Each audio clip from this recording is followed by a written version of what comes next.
Assalamualaikum warahmatullahi wabarakatuh. Perkenalkan, nama saya Diki Dunanda dan di sini saya akan menjelaskan tentang definisi pengangguran. Menurut Mankiw pada tahun 2000, pengangguran merupakan masalah makroekonomi yang mempengaruhi kelangsungan hidup manusia secara langsung. Bagi kebanyakan orang, kehilangan suatu pekerjaan merupakan penurunan suatu standar kehidupan.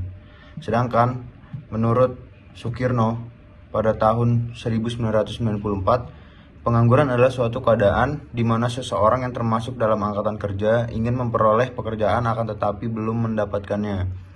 Seseorang yang tidak bekerja namun tidak secara aktif mencari pekerjaan tidak tergolong sebagai pengangguran. Terima kasih.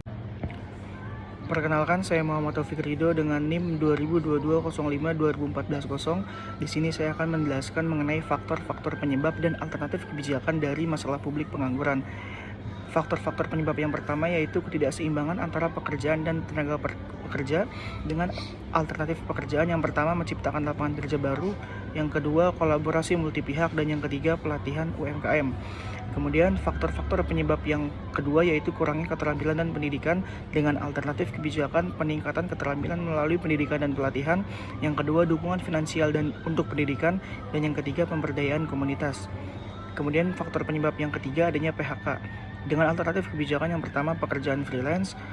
Yang kedua, program relokasi global. Dan yang ketiga, pengembangan keterampilan. Demikian untuk penjelasan mengenai faktor-faktor penyebab dan alternatif kebijakan dari masalah publik pengangguran. Terima kasih. Pertimbangan filosofis, tanggung jawab sosial. Perusahaan dan wirausahawan memiliki tanggung jawab sosial untuk berkontribusi terhadap masyarakat di mana mereka beroperasi. Menciptakan lapangan kerja baru dapat dianggap sebagai bagian dari tanggung jawab ini, di mana mereka tidak hanya mencari keuntungan tetapi juga berusaha untuk memberdayakan masyarakat melalui penyediaan pekerjaan. Hal ini mencerminkan nilai-nilai etika dalam bisnis yang berfokus pada berkelanjutan sosial.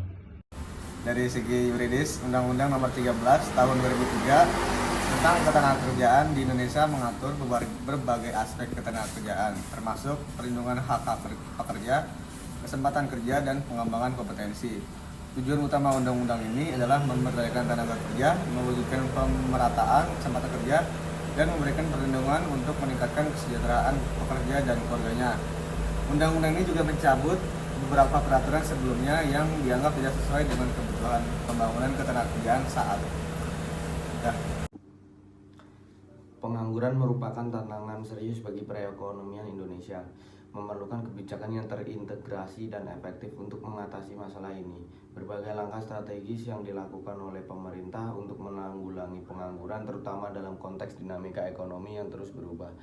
Salah satu contohnya yaitu pengembangan industri.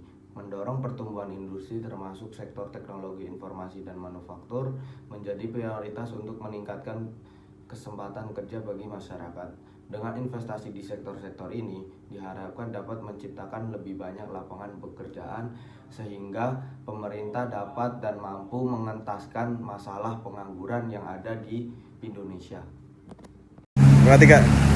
Dari segi ekonomis, menciptakan lapangan pekerjaan baru adalah kunci untuk mengatasi tantangan pengangguran dan meningkatkan kesejahteraan masyarakat. Dari sudut pandang ekonomis, setiap lapangan pekerjaan baru tidak hanya memberikan pendapatan bagi individu, tetapi juga berkontribusi pada pertumbuhan ekonomis melalui peningkatan konsumsi dan pajak yang diterima oleh pemerintah.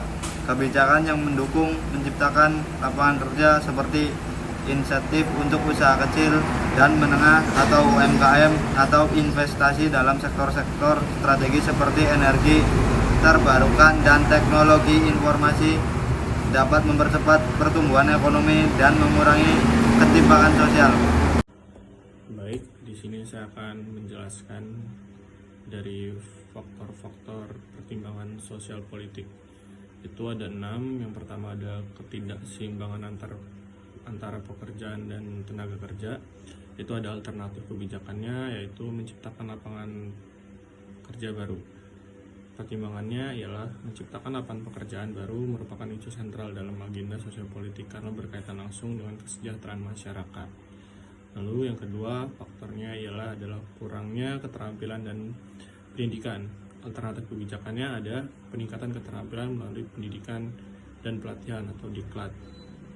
Itu peningkatan keterampilan melalui pendidikan ini memiliki implikasi sosial politik yang signifikan karena berkontribusi pada penguatan modal sosial dan partisipasi masyarakat. Yang ketiga, ada kemajuan teknologi penyebabnya. Alternatif kebijakannya, regulasi teknologi. Kemajuan teknologi seringkali memicu perubahan sosial dan politik yang signifikan, sehingga penting untuk mempertimbangkan dampaknya secara menyeluruh. Yang keempat, ada PHK. Alternatif kebijakannya, program jaminan sosial. Ini karena berkaitan langsung dengan hak-hak dasar warga negara. Yang kelima, ada tingkat kemiskinan.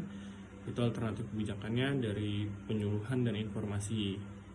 Ini karena membangun kesadaran publik dan mendorong partisipasi aktif dalam proses sosial dan politik. Yang terakhir, ada persaingan global. Persaingan global ini alternatif kebijakannya dari inovasi dan riset. Ini karena apa? Karena kebijakan pemerintah dan konteks-konteks sosial yang ada. Oleh karena itu penting untuk menciptakan lingkungan yang mendukung penelitian yang relevan.